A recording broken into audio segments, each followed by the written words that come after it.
दोस्तों, आज की हमारी कहानी है। जो ज्यादा चिंता करते हैं वो ये कहानी सुनो। एक बार मृत्यु के देवता ने अपने एक दूत को धरती पर भेजा। एक स्त्री मर गई थी, उसकी आत्मा को लाना था। देवदूत आया लेकिन वे वहां की स्थिति को देखकर दुविधा में पड़ गया। उसने देखा कि 3 छोटी छोटी बच्चियां उस स्त्री की लाश के पास पड़ी हुई हैं। एक अभी भी उस वृद्ध स्त्री के स्तन से लगी हुई है, दूसरी बिलख बिलख कर रो रही है और तीसरी रोते रोते सो गई है। उसके आंसू उसकी आंखों के पास ही सूख गए हैं। 3 छोटी जुड़वा बच्चियां, माँ मर चुकी है, परिवार में और कोई है नहीं। पिता पहले ही मर चुका है। इनका क्या होगा, कौन संभालेगा? ये सोचकर देवदूत को बहुत दुख हुआ। इसलिए वे खाली हाथ वापस लौट गया और अपने प्रधान से जाकर बोला, मैं उस स्त्री की आत्मा को ना ला सका, मुझे क्षमा करें। लेकिन आपको स्थिति का ज्ञान नहीं है। मेरी जगह आप होते तो शायद आप भी यही करते। उस स्त्री की 3 छोटी छोटी बच्चियां हैं, एक अभी भी उसके स्तन से लगी हुई है, दूसरी रोते रोते सो गई है और तीसरी चीख चीख कर हो रही है। परिवार में उन्हें संभालने वाला और कोई नहीं है। ऐसी स्थिति को देखकर मेरा दिल उस स्त्री को ना ला सका। क्या ऐसा नहीं हो सकता कि उस स्त्री को कुछ समय और दे दिया जाए ताकि बच्चियां थोड़ी और बड़ी हो जाएं? ये सब सुनकर मृत्यु का देवता जोर जोर से हंसा और बोला, तू तो ज्यादा समझदार हो गया है। उस परमात्मा से भी जिसकी मर्जी से जीवन मिलता है और जिसकी मर्जी से मृत्यु। तूने पाप तो बहुत बड़ा किया है और इसकी तुझे सजा मिलेगी। और सजा यह है कि तुझे पृथ्वी पर फेंक दिया जाएगा और तू तब तक वापस नहीं आ सकता जब तक तू अपनी इस मूर्खता पर 3 बार हंस नहीं लेगा। देवदूत राजी हो गया इस सजा को भोगने के लिए। उसे पूरा भरोसा था कि सही तो मैं ही हूँ, कि हंसने का मौका ही नहीं आएगा। देवदूत को जमीन पर फेंक दिया गया। ठंड का मौसम था। वह एक सड़क के किनारे नग्न अवस्था में पड़ा हुआ था। उसी समय एक चमार वहां से गुजरा। वह कुछ पैसों की व्यवस्था करके ठंड के मौसम में अपने बच्चों के लिए गर्म कपड़े और कंबल लेने बाजार जा रहा था। रास्ते में उसने एक नग्न व्यक्ति को ठंड में ठिठुरते देखा तो उसे उस व्यक्ति पर दया आ गई। उसने अपने बच्चों के लिए गर्म कपड़े और कंबल लेने की बजाय उस नंगे देवदूत के लिए कपड़े और कंबल खरीद लिए। उसने उस व्यक्ति से कहा, मेरा कोई घर परिवार नहीं है और ना ही रहने की व्यवस्था है। इस भयानक ठंड में मैं क्या करूंगा? चमार ने कहा, आप चिंता मत करो, आप मेरे साथ मेरे घर में रहना, लेकिन ध्यान रखना, मैं अपने बच्चों और पत्नी के कपड़ों के लिए जो पैसे लाया था उससे मैंने आपके लिए कंबल और कपड़े खरीद लिए हैं और अब आपको घर भी ले जा रहा हूँ। इसलिए मेरी पत्नी गुस्सा जरूर होगी और शायद भला बुरा भी कहेगी, लेकिन आप परेशान मत होना, कुछ दिनों में सब कुछ ठीक हो जाएगा। उस देवदूत को लेकर चमार घर पहुंचा। अब न तो चमार को पता था कि जिसे वो ले जा रहा है वह देवदूत है और न ही पत्नी को पता था कि जो आया है वो देवदूत है, जिसके आते ही घर में खुशियों की बाढ़ आ जाएगी। जैसे ही चमार देवदूत को लेकर घर पहुंचा और पत्नी को सारी घटना बताई, पत्नी तो गुस्से से आग बबूला हो गई। वह चमार पर बरस पड़ी। बहुत भला बुरा कहा उसने, बहुत चीखी चिल्लाए। उस दिन देवदूत पहली बार हंसा। चमार ने पूछा, क्या बात है, आप हंसे क्यों? देवदूत ने कहा, मैं 3 बार हंस लूंगा तो हंसने का कारण भी बता दूंगा। वो पहली बार हंसा क्योंकि उसे लगा कि चमार की पत्नी तो नहीं देख पा रही कि घर में देवदूत आया है, जिसके आते ही घर में हजारों हजार खुशियों के द्वार खुल जाएंगे। लेकिन उसकी भी गलती न थी। व्यक्ति देख ही कितनी दूर तक सकता है। वो तो बस इतना ही देख पा रही थी कि बच्चों के कपड़े और कंबल चले गए। जो खो गया उसे तो वह देख पा रही थी, लेकिन जो मिला है उसे वह न देख सकी। तो देवदूत हंसा उसे लगी अपनी मूर्खता कि यह पत्नी भी नहीं देख पा रही कि क्या घट रहा है। अब क्योंकि वह देवदूत था, इसीलिए सिर्फ 10 ही दिनों में उसने चमार का सारा काम सीख लिया। वह जूते बनाने लगा और सिर्फ कुछ ही महीनों में उसके जूते इतने बिके कि चमार अमीर हो गया। साल भर में तो सारे देश में यह बात फैल गई कि उसके जैसे जूते कहीं और बन ही नहीं सकते हैं। राजाओं और सम्राटों के जूते अब उसके यहाँ बनने लगे थे। चमार के घर धन की बारिश हो गई। सब बहुत खुश थे और सब कुछ बहुत अच्छा चल रहा था। एक दिन सम्राट का एक आदमी आया और बोला, ये चमड़ा बड़ा कीमती है, आसानी से मिलता नहीं, कोई गलती नहीं होनी चाहिए।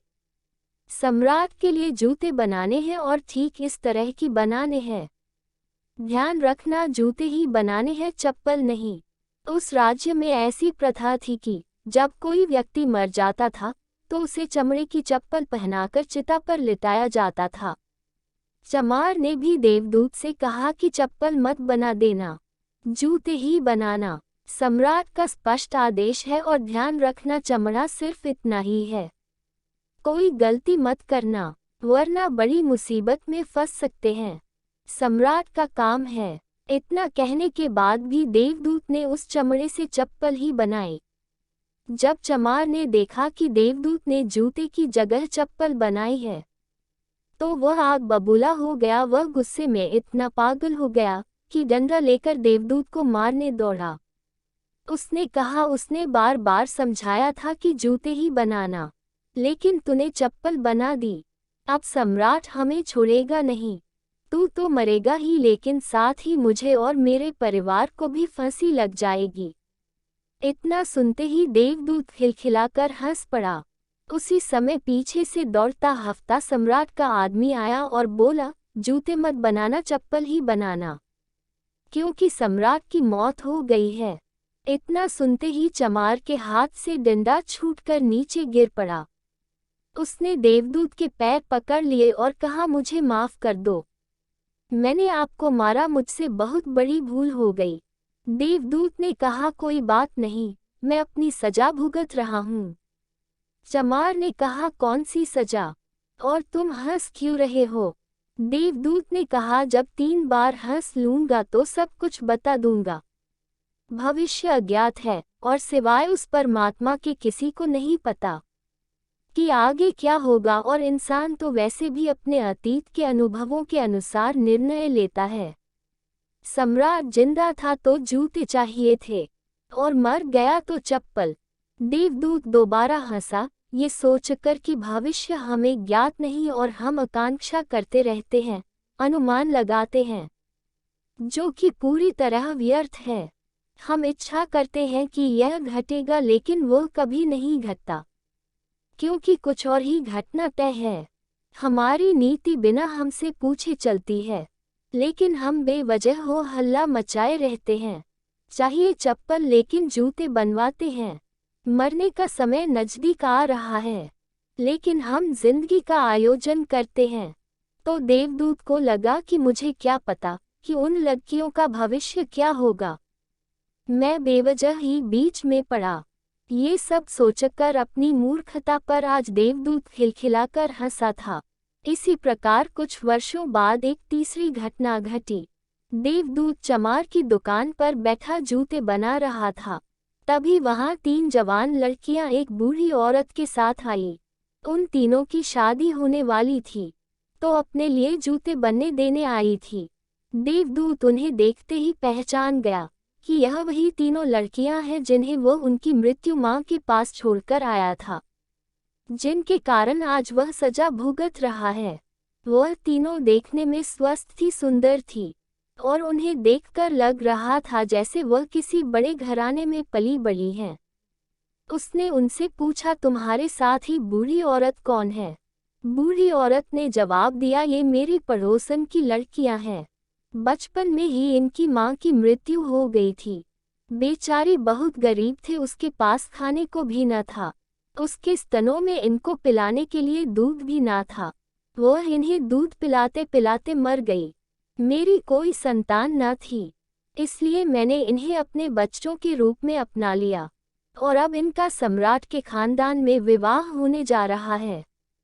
देवदूत ने सोचा अगर इनकी माँ जिंदा होती तो ये तीनों बच्चियां भयानक गरीबी, भूखमरी और दरिद्रता में बड़ी होती, पर क्योंकि माँ मर गई इसलिए इनका लालन पालन इतने धनी परिवार में हुआ।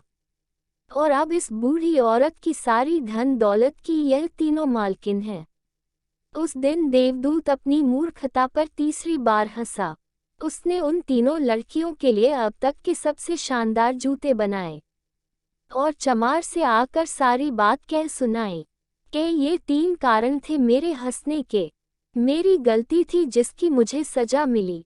अब मैं समझ गया हूँ कि नीति सबसे बड़ी है और हम सिर्फ उतना ही देख पाते हैं जितना हम देख सकते हैं, और जो हम नहीं देख सकते हैं वो बहुत बड़ा और विशाल है, और जो हम देख सकते हैं उससे हम उस बात का सटीक अंदाजा नहीं लगा सकते जो घटित होने वाला है। मैं अपनी मूर्खता पर 3 बार हंस चुका हूँ। मेरा दंड पूरा हुआ, इसलिए मैं चलता हूँ। और देवदूत वहां से चला गया। दोस्तों, इस कहानी से सीखने वाली बात यह है कि आज घटी घटनाओं को देखकर हम इस बात का अनुमान नहीं लगा सकते कि यह घटना हमारे लिए अच्छी है या बुरी। इसका उत्तर तो भविष्य की गर्त में ही छुपा है। इसलिए हर घटना पर अच्छी या बुरी की प्रतिक्रिया देना व्यर्थ है। हमें बस जो हो रहा है उसका साक्षी बनने का प्रयास करना चाहिए। गौतम बुद्ध भी अपने उपदेशों में यही कहते हैं कि न तो अतीत के लिए पश्चाताप करो और न ही भविष्य की चिंता। बस आज में जियो, इस पल में जियो और इसी के साथ एक हो जाओ। बस यही एकमात्र तरीका है खुद को उन सभी चिंताओं से मुक्त रखने का जिनका परिणाम तुम्हारे बस में है ही नहीं। तो दोस्तों, आज की कहानी आपको कैसी लगी कमेंट जरूर करें और वीडियो को लाइक और शेयर जरूर करें और चैनल को सब्सक्राइब करके हमें सपोर्ट करें। धन्यवाद।